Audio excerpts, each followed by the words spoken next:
The Legend of Phanta Klaws. Abror Hammerfist Flinton laughed as he tore his chainsword across the chest of his opponent.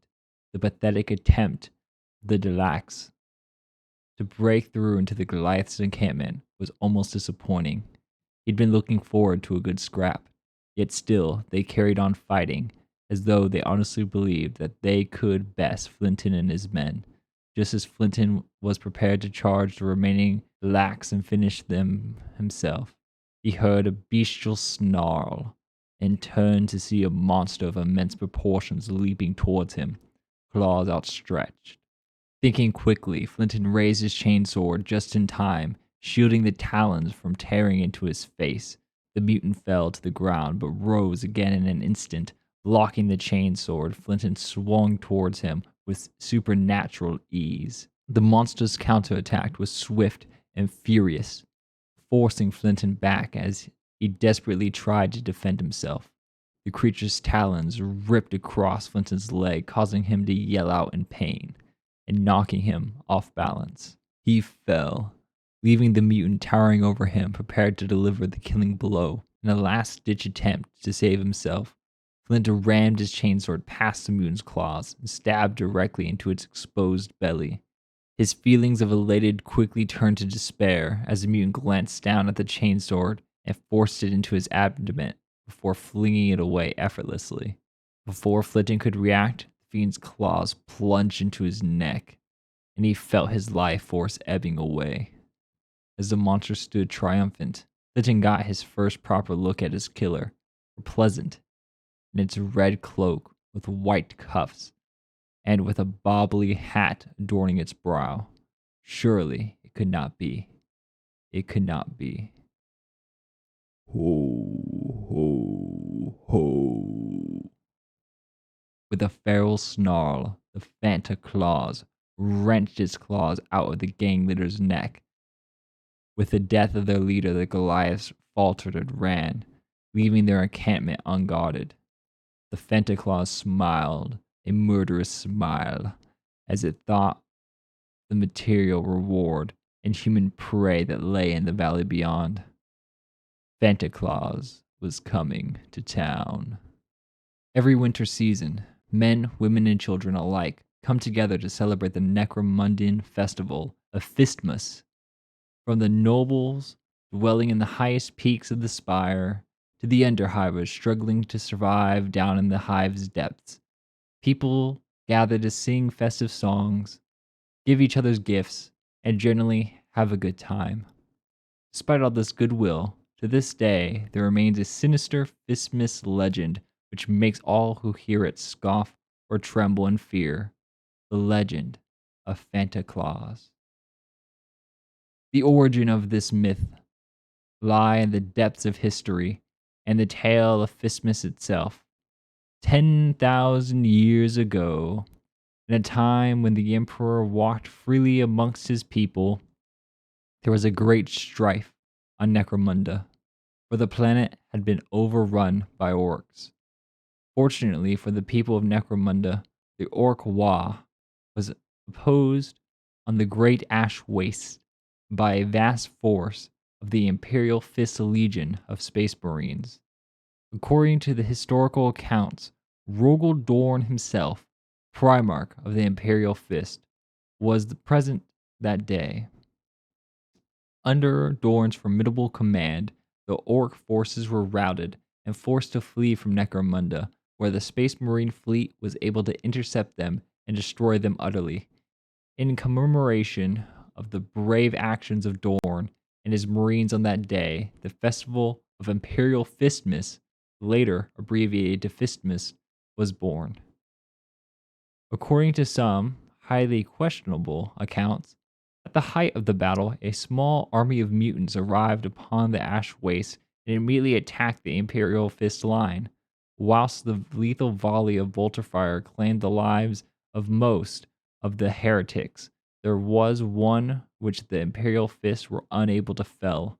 The fiend was a being of monstrous proportions, and like a phantom it stalked through the corpses heaped upon the battlefield.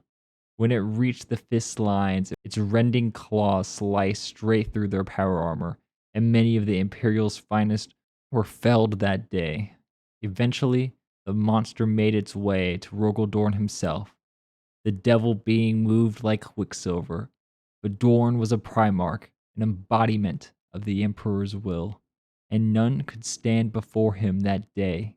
In the end, the mutant was vanquished, and Dorn was victorious.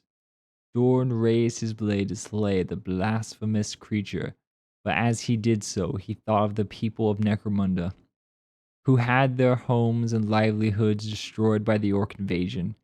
If they were to rebuild their world, they would need hope and a time to look forward to. As such, Dorn allowed the monster to live, but its survival came at a price. From that day forth, the mutant and its offsprings would be forced to gather materials, fashion them into gifts, and distribute them freely to those who had been good for the last year. On the eve of Fistmas, the twisted monstrosity was named Phanta Klaws, and it is still called the same today. Although the tale makes a good children's story, research by respectable scholars indicates that Phanta Klaws' existence is nothing more than a fabrication. For a start, the battle in question took place in the time of the Great Crusade, 10 millennia ago. The idea that a being and its offsprings could survive for such a length of time is sheer folly. Nevertheless, rumors downhive still persist, claiming that Phanta Klaws still stalks the depths of the underhive to this day. According to the rambling testimony of gangers, Phanta Klaws takes great pleasure in carrying out the quest Dorn set them.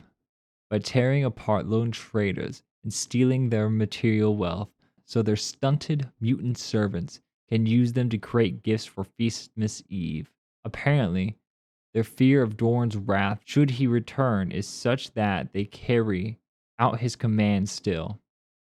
As such, there are times when they need to venture out of the shadows to gather the resources they need to manufacture Fistmas presents. In these circumstances, Phanta Klaws may approach wealthy gang leaders and offer their lethal services in return for materials and enough money to purchase more. Few gang leaders have the courage to refuse. There are a multitude of gangers who claim to have fought along and against the monsters that match a Phanta Klaws description. Huge monstrosities with rending talons suited for ripping apart human flesh, large enough to stride through a hail of bolter fire, and quick enough to reach enemy gangers and rip their throats out. They are said to be some of the most brutal and vicious killers to stalk the underhive. Naturally, all such claims are to be treated as a sign of madness. No sane man could honestly claim to believe in the existence of Phanta Klaws. So Phanta Klaws was a character playable in Necromunda. This is a supplement created by Michael Duxbury for the original Necromunda game. I'm going to read some of the special rules that have flavor tied to this character. Phanta Klaws are psychotic, murderous monstrosities. Killer reputation. No grown man would ever admit to believing in Phanta Klaws, which makes actually witnessing one and its monstrous rampage all the more chilling. As such, all Phanta Klaws have the ferocity skill, killer reputation. Monstrous. Phanta Klaws are barely sane monsters, used to hunting alone in the waste, with only their stunted craftsmen followers for company. The presence of other allies means little to them, and the vicinity of such a beast is hardly reassuring to those fighting alongside them. Rending claws. Phanta Klaws has huge raking talons which rip apart through the thickest armor, but they are not used to using any kinds of technology and may not use any weapons other than the rending claws. If a gang successfully manages to kill or capture a Phanta Klaws, it will be able to raid its fabled grotto, safe in the knowledge that there will be no one other than phantom followers to oppose them. The ganger will search the waste for the beast's former lair and steal a bag of Fistmas gifts before escaping as quickly as possible. Who knows what other creatures could be lurking in the shadows?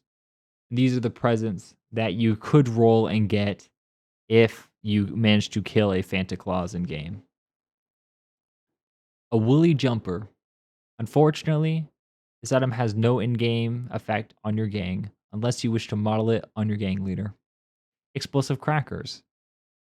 Outwardly, these resemble ordinary Fistmas crackers, but they are packed with explosive charges. They count as frag grenades. Ornaments. You may manage to steal a potentially valuable decorative ornament. However, there is no accounting for taste, so it may be nothing more than an ugly scrap of metal. Money. As you can imagine, you get to roll for money. A dog. You may manage to steal a cyber mastiff. The cyber mastiff acts as a regular one through the game, and you can upgrade one of your gangers to be a handler for it. Surprise. You earned one random rare item, and you can add it to your gang roster. I think it's so cool that someone took the time to create a festive ganger for the Necromunda game. I think the Necromunda game has a lot of really fun mechanics, but unfortunately, it really requires a good group to play with consistently, as it's a more of a campaign style kind of game. I do think the system is really cool, and I might make a video on it in the future. If you don't have a reliable game group, but you kind of want a Necromunda-like experience, 40K does have a campaign option, which isn't exactly the same thing, but is similar, and it wouldn't require you guys to get new models. So you could do kind of a campaign kind of style stuff with either kill team or with regular 40K. And then if your group likes kind of doing that style of play, the longer form stuff, you might want to transition to Necromunda, which is kind of specialized for it. But there are other non GW alternatives that probably would work a lot better rules wise.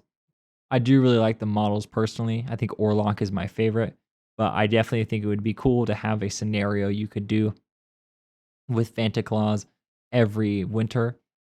Thank you for watching.